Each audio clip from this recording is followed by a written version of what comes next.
the Americans are not ready for this. The U.S. is not ready to take advice from Turkey on how to deal with some Middle East problem. We feel that the Middle Easterners don't understand the situation. Turkey is just a small country. They're amateurs in the world. They don't see with the clarity that we see.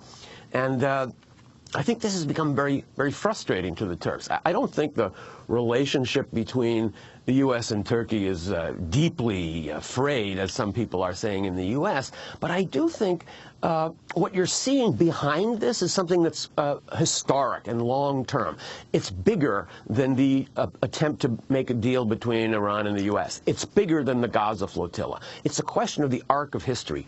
The Turks might be a little bit ahead of the arc. What they're saying is we represent a phenomenon you're going to see more of in the 21st century, and that is the rise of the middle powers. This will be a century when Mexico and Brazil and Turkey and Russia and South Africa and India are becoming major players in the world, and we're going to start now. The Americans, if anything, are looking back to a past era when we ruled, and we're saying, no, we don't want that era to come too soon. We're going to try to maintain our power. So I think behind these conflicts and arguments between Turkey and the United States right now lies this larger conception of the emergence of a new block of countries that's going to be very important in the 21st century. It's trying to peck its way out of the shell right now, and the United States is trying to keep it in that shell as long as possible. And finally, Saudi Arabia. Why the relationship the United States has with Saudi Arabia? Saudi Arabia and Israel have, of course, been our traditional long-term allies in the Middle East. And there's a general belief that our relationship with Israel is based on shared values and history, and our relation with Saudi Arabia is based mainly on oil. There's some truth to both of these cliches, but as you saw in my book, I devote a substantial section to talking about another reason why we became allied with those two countries during the Cold War. It was something that wasn't really clear at the time. It's only becoming more clear now, and that is that Saudi Arabia and Israel were the only two countries in the world that provided the United States with lots of covert, clandestine help for our Cold War battles in a series of obscure battlegrounds. When, for example, President Reagan wanted to help the Guatemalan military dictatorship in the 1980s, and he wasn't allowed to do that because the Congress had banned American aid to Guatemala, he got the Israelis to do it. When we wanted to help the Contras in Nicaragua during a period when we were not allowed to do that by law, we got the Saudis secretly to give money for it. Saudi Arabia funded the Mujahideen war in Afghanistan. The Israelis were our proxies in South Africa. You see this all over the world, and this was really a fundamental basis of our relationship with those two countries. Now, when it comes to Saudi Arabia, I really feel that we've become too suffocating a presence there. This is a country whose long-term strategic goals are very unclear and in many cases could conflict with ours, and whose society has absolutely nothing to do with American society. That doesn't make it a good long-term ally going forward. I think in the Arab world in general, we've been too suffocating. We not only have a position on every dispute between Arab countries, but even disputes within Arab countries. This faction should be allowed into your government. Keep that faction out.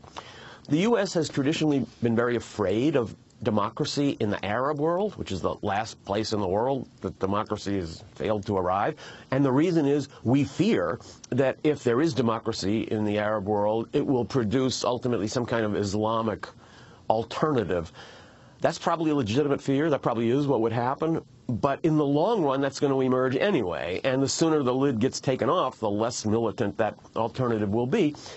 History of the West shows that Christian and Western governments had to go through different periods of experimentation to figure out what was the form of government that was best for us. This is a process the Arab world's also going to have to go through. So I'd like to see the U.S. pull a little further away from Saudi Arabia and the other Arab countries and essentially let Arabia be Arabia. If this happens to have the result that Saudi Arabia makes it a little more difficult for us to get their oil, that would actually be good for us, because we need another kick to try to pull that needle out of our arm. You know, I thought your piece that you wrote, Treat Israel Like Iran, was a very interesting one, Stephen Keinsor. You said, quick, name the rogue state in the Middle East. Hints, it has an active nuclear weapons program, but conducts it in secret. Its security organs regularly kill perceived enemies of the state, both at home and abroad. Its political process has been hijacked by religious fundamentalists who believe they're doing God's will. Its violent recklessness destabilizes the world's most volatile region. It seems as deaf to reason as it is impervious to pressure. Also, its name begins with I. Instead of treating Israel and Iran so differently, the West might try placing them in the same policy basket and seeking equivalent concessions from both. How? The world needs a big security concession from Iran. The world also needs security concessions from Israel. But countries only make security concessions when they feel safe. Therefore, it should be in the interest of the United States and all who want to stabilize that region to try to make those two countries feel safe. How are we going to do that? I really think that with Iran, the possibility does exist for a very new and very different kind of relationship. What we need to do is approach Iran not simply with the demand, you must negotiate on your nuclear program and achieve certain results that we come into the negotiations demanding. What we should do instead, since that's an obvious non-starter, is to say to Iran what we said to the Chinese. We have a lot of problems and complaints about what you do. We know there are things we do that you don't like. So let's make a list of all these things, and then let's talk about all of them. Then I think in a larger context, we could start to build a very interesting new relationship with Iran that I'd like to see as the core of a new security architecture for that region into which Israel would also be drawn. Once you have a sense in those countries that I'm not about to be bombed and destroyed tomorrow, you open up doors for treating them in ways that would allow both of them in partnership to ratchet down the threats they seem to pose to each other.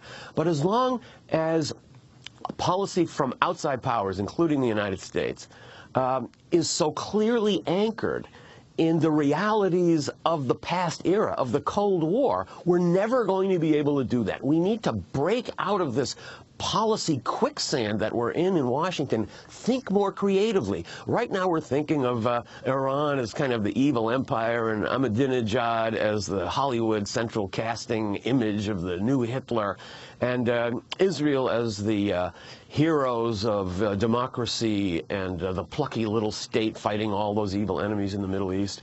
What we need to do is leave our emotions outside the room. Emotion is always the enemy of wise statecraft. We're so angry at Iran, we can't even see what's good for us in the long run. And I think that applies for the whole region. We're so caught up in the emotions that guided our policies in the past, and we're so caught up by our old angers and our old passions that we're not able to look forward. So I'd like to see us realize that our relationships with Israel and Saudi Arabia were shaped in order to meet the needs of an era that doesn't exist anymore. So it's not about throwing any country off the bus and inviting a new one on. It's about trying to create a new environment, a new atmosphere, a new architecture in that region in which all the countries would feel they have a stake. We have to leave it there. Thank you very much for being with us, Stephen Keinsor, former New York Times foreign correspondent. His new book, Reset Iran, Turkey, and America's Future. I'm Amy Goodman. Thanks so much for joining us.